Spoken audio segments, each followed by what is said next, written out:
Moses grew in Pharaoh's palace in Egypt. Pharaoh's daughter considered him as her son. Yet Moses never forgot that he was not Egyptian, but an Israelite. When he became a man, Moses decided to go outside the palace to see how his people Israel lived in Egypt. He found that they had to work hard and were mistreated by the Egyptians. Suddenly, Moses saw how an Egyptian was hurting an Israelite man. Moses got really mad and said, "What are you doing? Stop hurting him. He did nothing wrong. Do not touch him." Mind your own business. These people are our slaves. They need to work harder. Go back to the palace. Moses was so mad at the Egyptian for hurting the Israelite that he hurt the Egyptian. Some Israelite men saw, and soon Pharaoh found out, and he got mad at Moses for hurting an Egyptian. The Pharaoh even ordered Moses to be caught. So when Moses heard that Pharaoh was mad, he ran away from Egypt to a far country called Midian. When he arrived to Midian, he did not know where to go, so he stopped by a well.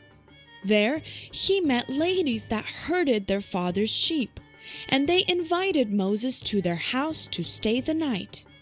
Their father, Jethro, said to Moses, "Hello, young man. What is your name and where are you from?" My name is Moses. I have come from Egypt.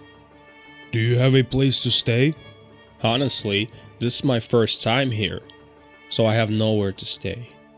"Well, you may stay with me and my family. You can even become a part of my family and help me take care of my sheep. Live with us as long as you like, since you do not want to return home to Egypt." Thank you, sir. I would love to join your family and help you herd sheep. So Moses lived in Jethro's house and took care of his sheep. He even married one of Jethro's daughters named Zipporah. Moses lived in the land of Midian for a very long time. And in all this time, the people of Israel kept crying out to God for help because the Egyptians were treating them worse and worse. One day, when Moses was herding Jethro's sheep on Mount Horeb, he noticed something fascinating. There was a bush that was burning with fire, but did not burn down. Moses decided to come closer to see why the bush was not burning down. Then suddenly, he heard a voice. "Moses, Moses." Here I am. It was God who appeared to Moses in the fire. Moses got so scared that he hid his face. God said to Moses, "Do not fear. Take off the shoes from your feet, because the place you are standing on is holy ground. I am the God of your fathers, Abraham, Isaac, and Jacob. I have heard the cry of my people Israel in Egypt.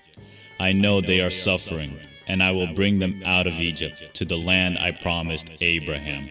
I am sending you to go talk to Pharaoh to let my people go."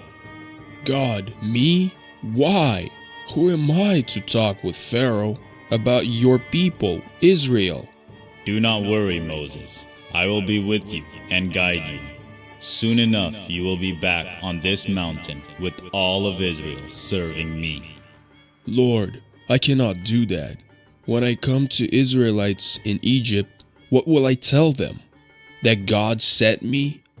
They will ask me, "What God are you talking about?" Tell them that you are talking about the God I am. That is my name. Tell Israel that I am the God of their fathers, Abraham, Isaac, and Jacob. Tell them that I sent you to deliver them from Egypt and bring you to the promised land in Canaan, where your fathers lived. Lord, how can I go? How will they believe me? And even if they do, what will I tell Pharaoh? Tell the Pharaoh that God said, "Let his people Israel go back to their own country." Know this, Moses. First, Pharaoh will not let you go But later he will even force you to leave, because I will show my miracles in Egypt to bring my people out. But God, I still do not think they will believe me. Moses, do not worry. Just do what I say. Trust me.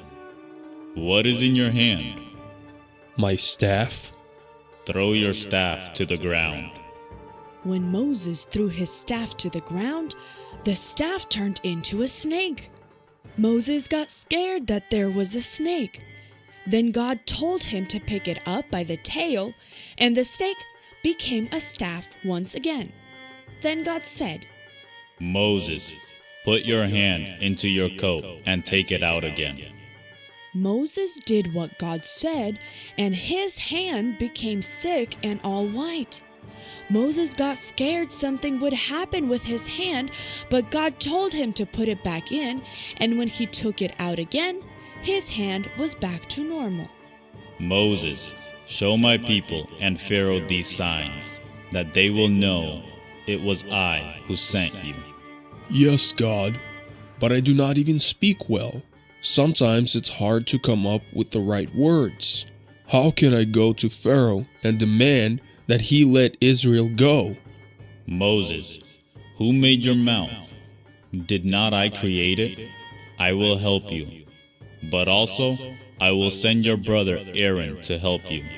You will tell Aaron what to say, and he will tell Pharaoh and all the people.